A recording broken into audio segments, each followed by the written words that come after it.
नमस्कार, महासंग्राम 2024 के साथ हाजिर हूं मैं अनुपम। प्रदेश की हर छोटी बड़ी खबरों को लेकर के प्रधानमंत्री नरेंद्र मोदी ने राहुल गांधी पर तीखा प्रहार किया है। राहुल गांधी ने काशी के युवाओं पर विवादित टिप्पणी करते हुए नशेड़ी कहा था। इससे लेकर पीएम मोदी ने तीखा पलटवार करते हुए कहा कि जिनके खुद के होश ठिकाने पर नहीं हैं, वो मेरी काशी के बच्चों को नशेड़ी कह रहे हैं।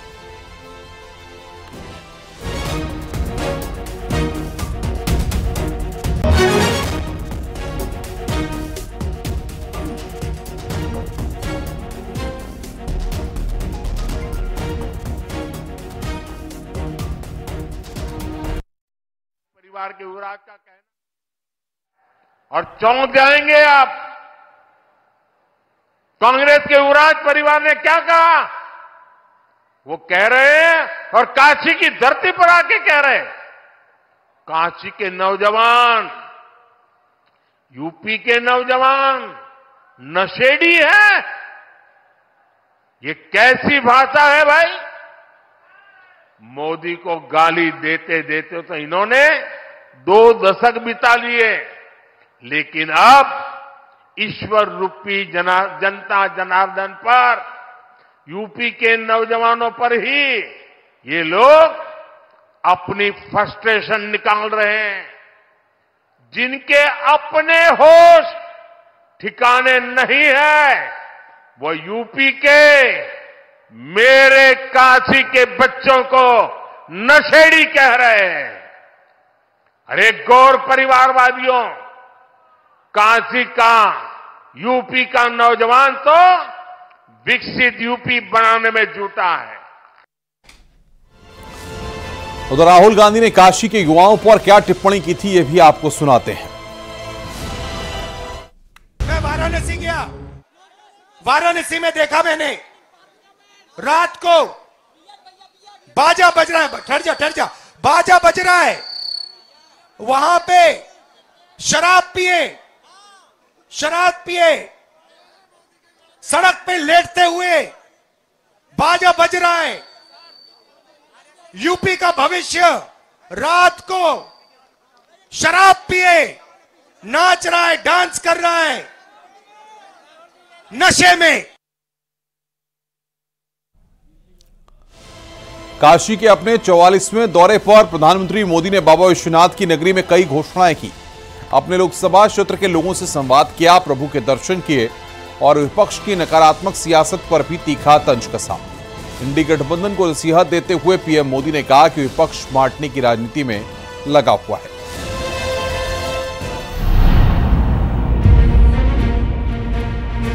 बनारस में जब भी कुछ सब होला, लोग हाथ उठा के बोलन, नमः पार्वती पतये, हर हर महादेव।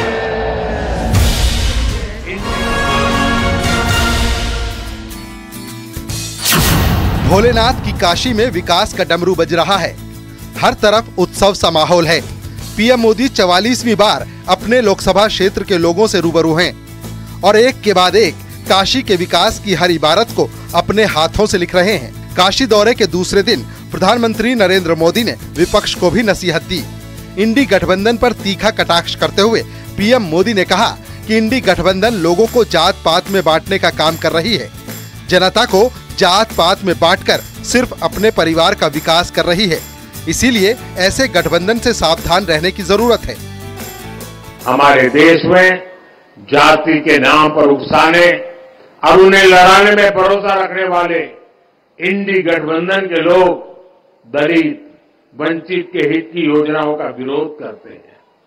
और सच्चाई ये है कि ये लोग जाति की भलाई के नाम पर अपने परिवार के स्वार्थ की राजनीति करते हैं। आपको याद होगा, गरीबों के लिए शौचालय बनाने की शुरुआत हुई थी तो इन लोगों को उन्होंने इसका भी मजाक उड़ाया था। उन्होंने जनधन खातों का भी मजाक उड़ाया था। इन्होंने डिजिटल इंडिया का विरोध किया था। इतना ही नहीं, परिवारवादी पार्टियों की एक और पहचान है, ये अपने परिवार से बाहर किसी भी दलित, आदिवासी को आगे बढ़ने नहीं देना चाहते। दलित, आदिवासियों का बड़े पदों पर बैठना इन्हें बर्दाश्त नहीं होता है। इस दौरान पीएम मोदी ने एक बार फिर सबका साथ सबका विकास के संकल्प को दोहराया। समानता वंचित समाज को प्राथमिकता देने से ही आती है। इसलिए जो लोग, जो वर्ग विकास की मुख्य धारा से जितना ज्यादा दूर रह गए, पिछले 10 वर्षों में उन्हें ही केंद्र में रखकर काम हुआ है। पहले जिस गरीब को सबसे आखिरी समझा जाता था, सबसे छोटा कहा जाता था, आज सबसे बड़ी योजनाएं उसी के लिए बनी है। इस योजनाओं का दुनिया में सबसे बड़ी सरकारी योजनाएं कहा जा रहा है। रविदास जी की मूर्ति के अनावरण के दौरान पीएम मोदी और सीएम योगी ने एक साथ फोटो भी खिंचवाई। इस दौरान सीएम योगी ने कहा कि रविदास जी के विचारों को पीएम मोदी आज पूरा कर रहे हैं। उन्होंने कहा कि पीएम मोदी की सरकार में कोई भी भूखा नहीं रह रहा है। कि ऐसा चाहूं राज्य में जहां मिले सबन को अन्न, छोट बड़ो सम बसे, रविदास रहे प्रसन्न। और सचमुच संत रविदास जी की यह उक्ति किसी ने चरितार्थ की तो वह प्रधानमंत्री मोदी जी ने की है। 80 करोड़ लोगों को 4 वर्ष से फ्री में राशन की सुविधा का लाभ पूरे देश के अंदर बिना भेदभाव के मिल रहा है। यह भी पहली बार हुआ है। यह भी सदगुरु के ही कार्यों को जमीनी धरातल पर उतार करके कैसे उनके जीवन को कोरोना से भी लड़ने के लिए और साथ साथ इन कार्यक्रमों को आगे बढ़ाने के लिए बिना भेदभाव के उनको राशन की सुविधा का लाभ 80 करोड़ लोगों को पूरे देश के अंदर उपलब्ध हो रहा है। प्रधानमंत्री जी, इसके लिए हम सब आपके आभारी हैं। इससे पहले पीएम मोदी ने बीएचयू में आयोजित कार्यक्रम में हिस्सा लिया। सांसद संस्कृत प्रतियोगिता में विजेता खिलाड़ियों को प्रोत्साहित किया। बच्चों के साथ स्नेह भी करते नजर आए। इस दौरान पीएम मोदी ने कहा कि काशी संस्कृति और शिक्षा की राजधानी रहा है। नई काशी में फिर से वो पुराने वैभव लौट रहे हैं। उन्होंने कहा कि 10 साल में काशी का अभूतपूर्व विकास हुआ है। फिर से काशी का पुराना स्वरूप लौट रहा है। Bureau report, news 18।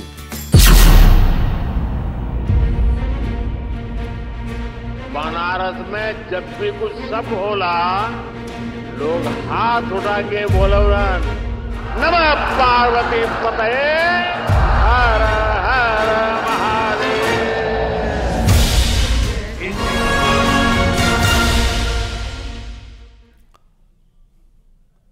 काशी और मथुरा में मस्जिद और मंदिर के विवाद कोर्ट में चल रहे हैं। इस बीच एक सकारात्मक पहल शुरू हुई है। दरअसल अजमेर शरीफ दरगाह के प्रतिनिधियों की तरफ से इस विवाद को कोर्ट से बाहर बातचीत के जरिए सुलझाने की पहल की गई है। दोनों ही पक्षों से बातचीत की शुरुआत होने का दावा किया गया है।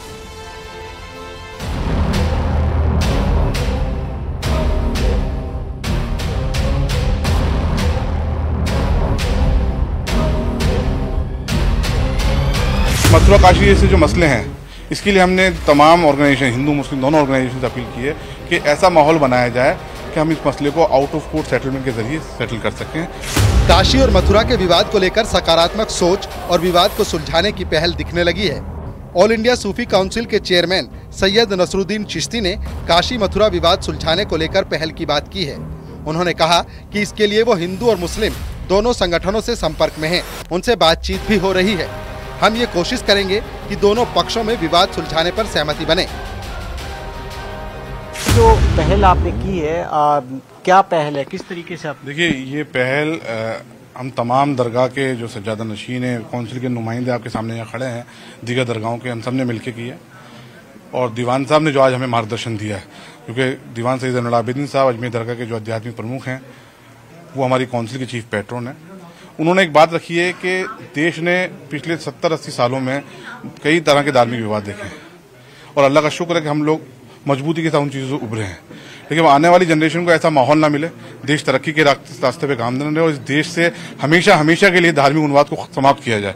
उसके लिए बेहतर ये होगा कि मथुरा काशी जैसे जो मसले हैं, इसके लिए हमने तमाम ऑर्गेनाइजेशन, हिंदू मुस्लिम दोनों ऑर्गेनाइजेशन से अपील की है कि ऐसा माहौल बनाया जाए कि हम इस मसले को आउट ऑफ कोर्ट सेटलमेंट के जरिए सेटल कर सकें, हल कर सकें समझौते के साथ। वहीं सूफी काउंसिल के संरक्षक और अजमेर दरगाह शरीफ के दीवान जैनुल आबिदीन ने कहा कि अदालत से बाहर काशी मथुरा विवाद को सुलझाने की कोशिश होगी। दीवान ने कहा कि देश को आगे ले जाने और हिंदू मुसलमान के बीच शांति और भाईचारे के लिए अदालत के बाहर दोनों विवादों को सुलझाने की कोशिश करेंगे। दोनों धर्म के धर्मगुरु जितने भी हैं, इंटेलेक्चुअल्स जितने भी हैं, हिस्टोरियन जितने भी हैं, उनसे हम पहले सलाह मशवरा करेंगे कि आप इस मसले के ऊपर क्या चीज सामने रखना चाहते हैं और कौन कौन से ऐसे मसले हैं जिसके ऊपर आपसी समझौते के तहत सुलहनामा हो सकता है। कोर्ट के बाहर जब ये सुलहनामा होगा तो दोनों धर्मों के अंदर कटुता कम होगी। उधर मथुरा की शाही ईदगाह मस्जिद के सचिव और केस के वकील तनवीर अहमद ने कहा कि वो इस पहल का स्वागत करते हैं।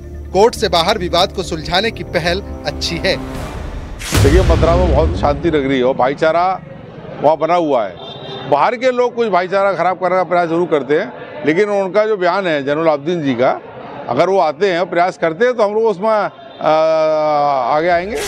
कोर्ट से बाहर काशी मथुरा का विवाद सुलझाने की ये पहल एक सकारात्मक सोच दिखाती है, लेकिन क्या दोनों ही पक्ष किसी एक बात पर सहमत हो पाएंगे? क्योंकि अगर काशी की बात करें तो यहाँ ज्ञानवापी सर्वे के बाद से हिंदू पक्ष का दावा काफी मजबूत हो चुका है। वहीं दोनों ही विवाद कोर्ट में चल रहे हैं। ऐसे में ये पहल कितनी कारगर साबित होगी, ये देखने वाली बात होगी। Bureau report, news 18।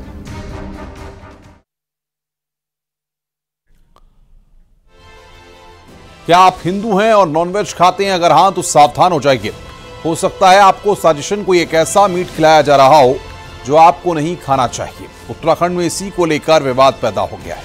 आइए इस रिपोर्ट के जरिए देखते हैं।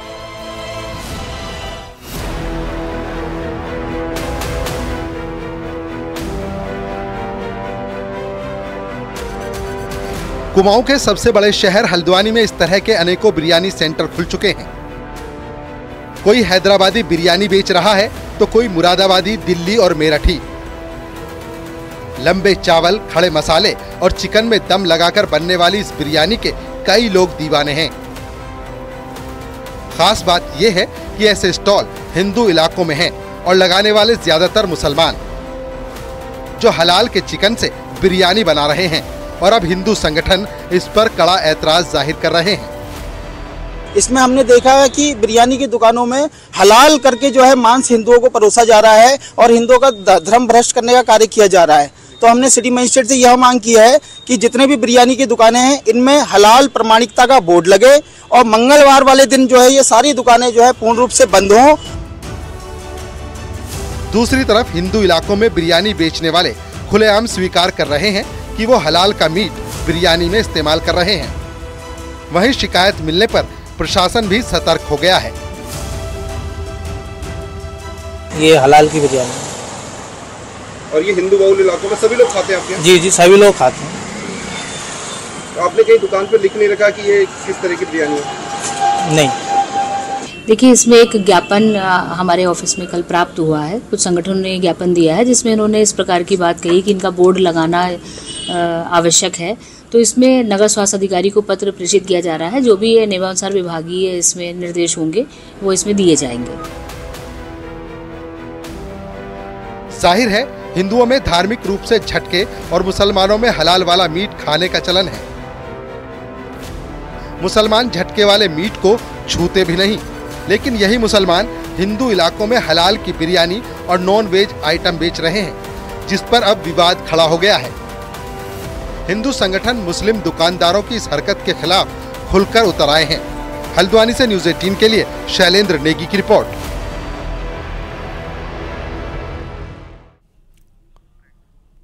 रुक रहे हैं यहां पर एक ब्रेक के लिए। खबरों का सिलसिला लगातार जारी है।